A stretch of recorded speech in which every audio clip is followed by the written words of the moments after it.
All right. Welcome, everybody. Thanks for being here for this session of the Tax Planning Summit. I'm Eric Burns, account executive on our go-to-market team. I'll be your host. Before we jump in, just a couple of housekeeping notes. The session is being recorded. Recordings of every breakout session will be available after the event. We'll not be having any slides for this event, but we'll provide the recording. You'll see it on our YouTube. We'll send an email about it. And chat is disabled. Go ahead and drop questions in the Q&A as we go. We'll keep an eye on the questions.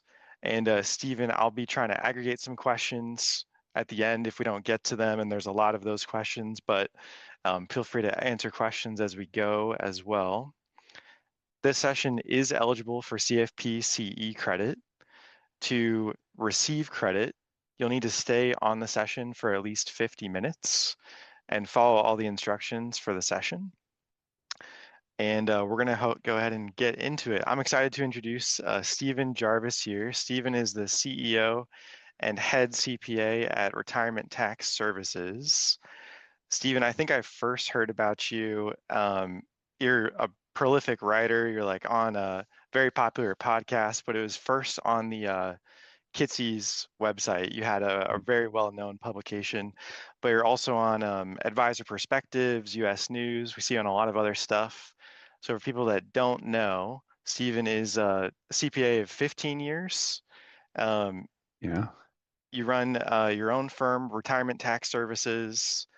You also host a summit that you do for financial advisors, tax professionals as well. You were just telling me a little bit about it. Maybe you could share a little bit more about that summit, but really excited to hear what you have for us today. Oh, here's our agenda for what we'll be covering today. So Stephen is going to go ahead and lead us through how CPAs are building more revenue and better client relationships through tax planning. So Stephen, I'm going to kick it to you.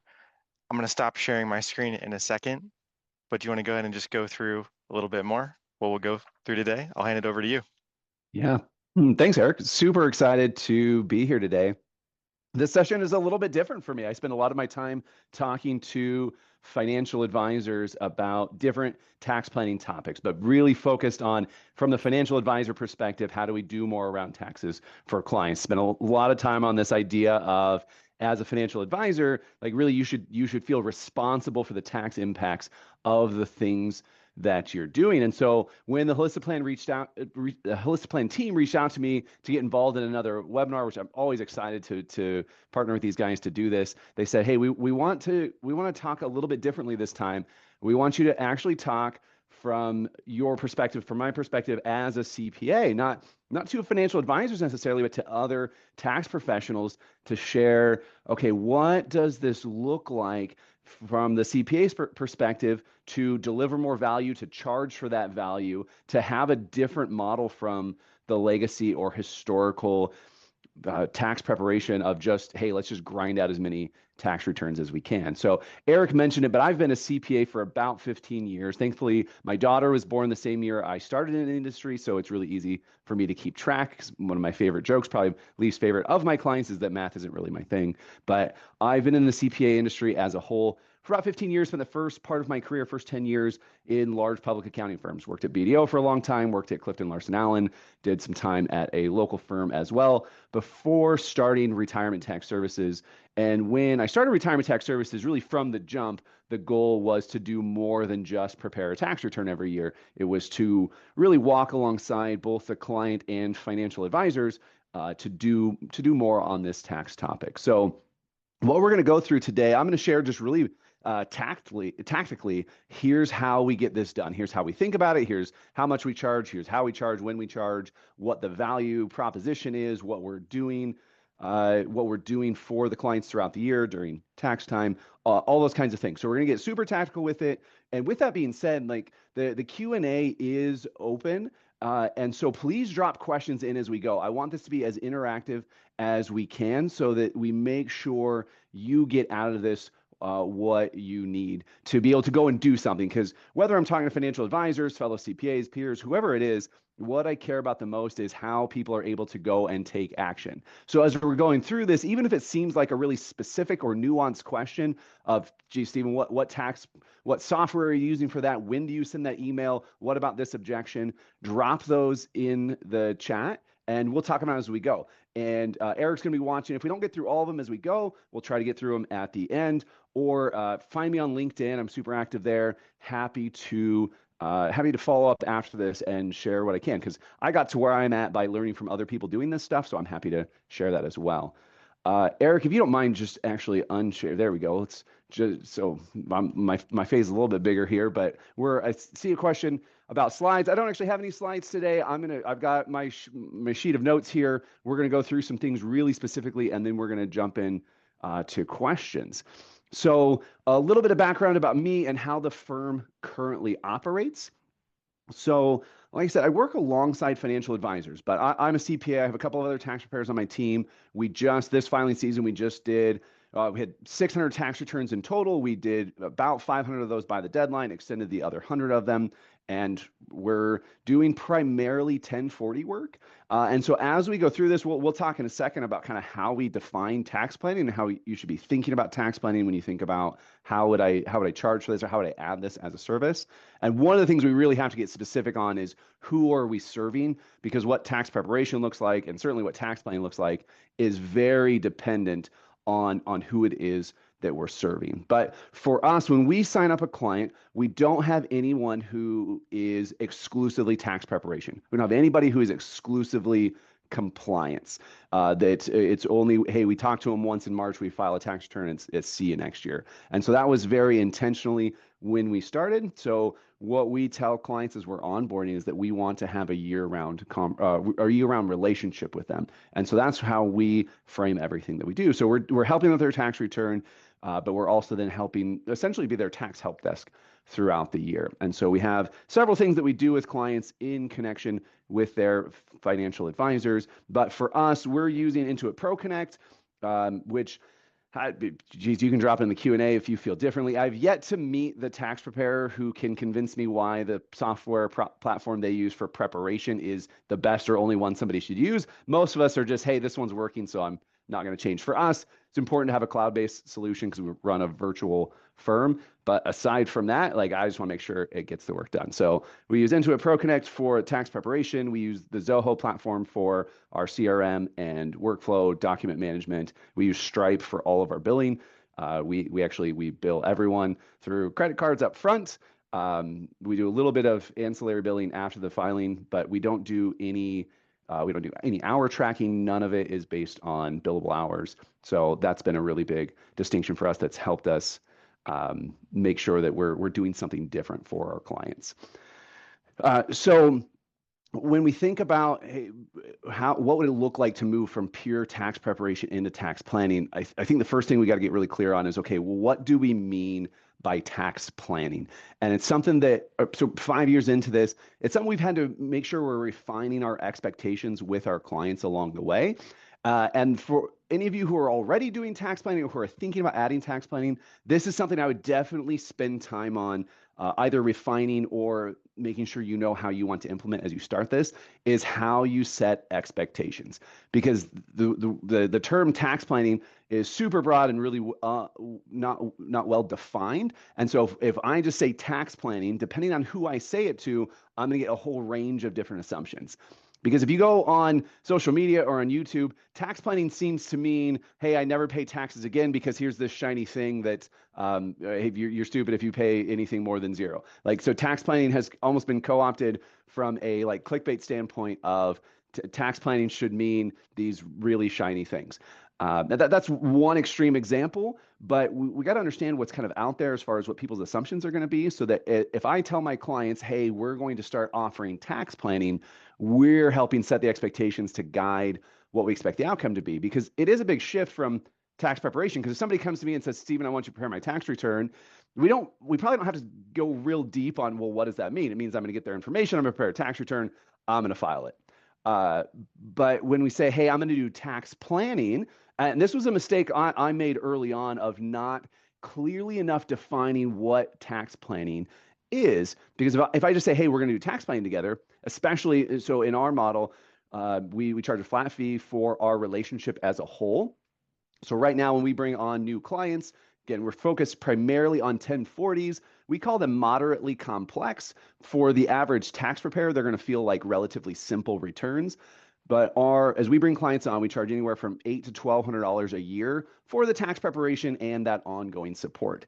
And so we have to really well define, okay, what do we mean by tax planning? Or we get clients who assume that, hey, that's a monthly call, or I'm going to look at every statement that they have, or whatever that might be. And so the better we can define expectations up front, the clearer the value proposition, and the easier it is at the end of the year to say, yes, we delivered on this, and let's be excited to do this again next year. So when I think about what tax planning is, the overly simple way to define tax planning for me is tax planning is everything that isn't tax preparation, which isn't particularly helpful, but I like to start there because we've got to understand that that's how broad it can be from the client's perspective, and that's what really the window of opportunity is.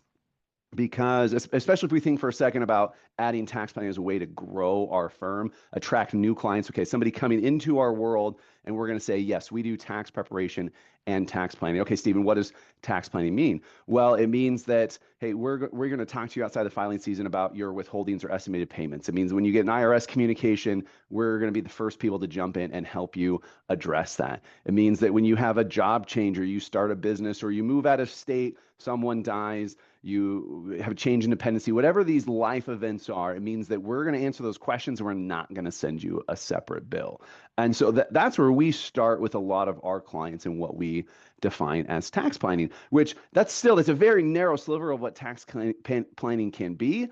And the tax plan I get the most excited about is when we can take a long-term approach with clients to say, okay, what does life look like over the next 5, 10, 20 years? And what are decisions we can make along the way to help sand off the rough edges of your retirement tax bill? Because my favorite tax planning is certainly tax planning where we can show, hey, we helped save taxes that you would have otherwise paid because of the proactive work that we did together. So that's while I absolutely want to help people save on taxes, there's all these other things that are also tax planning, and they're also very helpful because the stereotypical tax prep model is let's do a whole bunch of tax returns during the filing season.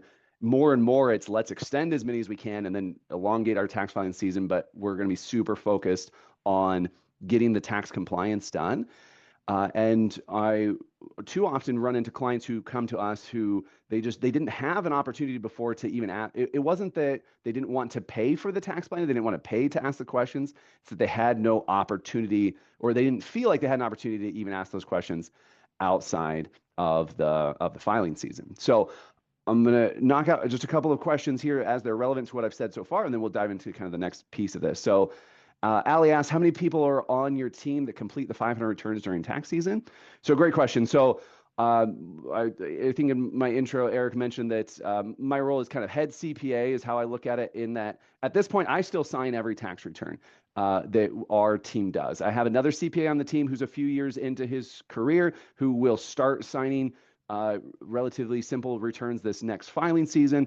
I have a tax preparer, full-time tax preparer, who's working on becoming an enrolled agent.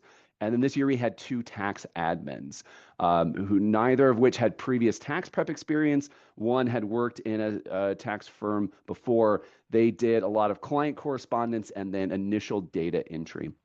So in addition to myself, I had 4 people on the team, which if we were only doing tax prep, that's probably too many people for that number of returns. But since we're also doing the planning, and then as a company, we're also doing some completely unrelated things to client work. We do a lot with advisors. Eric mentioned the summit that we did. And so those team members help support those pieces as well. But our goal in the level of staffing that we have is that we're, even during the height of our filing season, my goal would be that we're typically still staying under 50 hours a week.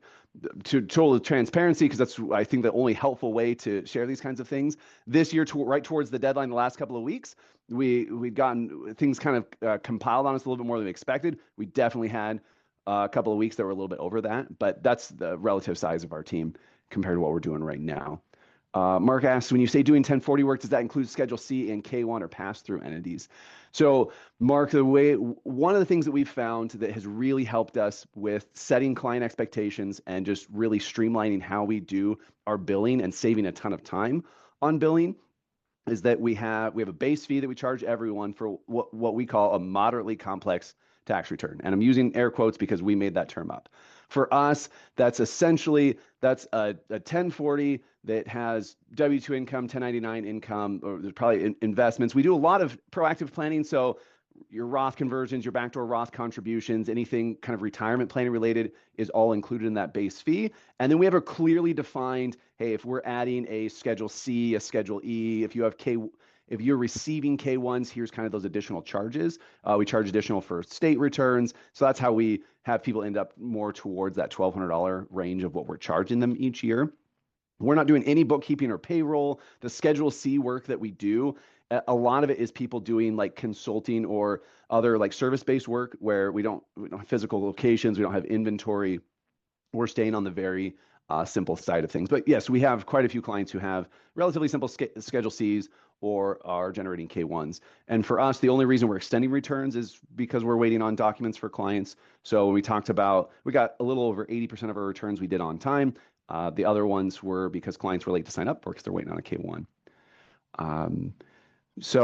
When early stages of building a tax division inside a large financial advisory firm, coordinated tax and financial planning for a network of independent advisors. What's the biggest mistakes firms make when shifting from prep to planning, and what actually moves the needle with skeptical advisors? Okay, so there's a couple of different things in here, and I'm going to stay focused more on the tax prep side of, or like coming from the tax prep side of things generally, and then we'll definitely come back and talk about what this looks like more in conjunction with financial planning. But couple of things as we look at the idea of expanding our value proposition, because at the end of the day, that's what we're doing. As we talk about, we've done tax prep, we want to do tax planning, we're expanding our value proposition. So mistakes that I see get made anytime we're trying to expand our value proposition is how we set those expectations and how we tie the additional charges with what the deliverable is going to be. And so it can be easy to say, oh, hey, we're going to do this thing next year, so let's go ahead and charge more. One of the things that I love to see is let's go ahead and start doing something additional before we've increased the charges that we're making to our clients so that we can tie, hey, this is a thing we're already demonstrating with, here's how your fee is going to go up. That's just as consumer, I mean, think about your own consumer experience. That's always an easier one to swallow. But making those expectations very clear of what the new deliverable is going to be. So again, one of the things we realized early on is that if we just very broadly say, hey, we're going to do tax planning, you'll get those clients who say, oh, great, Steven's going to do tax planning. That means I can get on his calendar every single month. So then we had to approach the expectation setting differently. So now how we set expectations is I talk about it a lot more as we're your tax help desk or we're your support team throughout the year. And then I give examples because at the end of the day, clients want to know that you take care of people like them and that you're going to be there when they need you. And so if instead of leaving it vague and open-ended of, hey, we're going to be your support throughout the year, and say, you know what, as we work with clients like you, there are times where big life events happen and we absolutely need to get on a call during the year and talk through those things. There's going to be other years where things are relatively similar and we're going to be able to just keep moving through our process as we normally would. So for us, we offer every single client the opportunity to meet with us during the filing season to review their tax return live.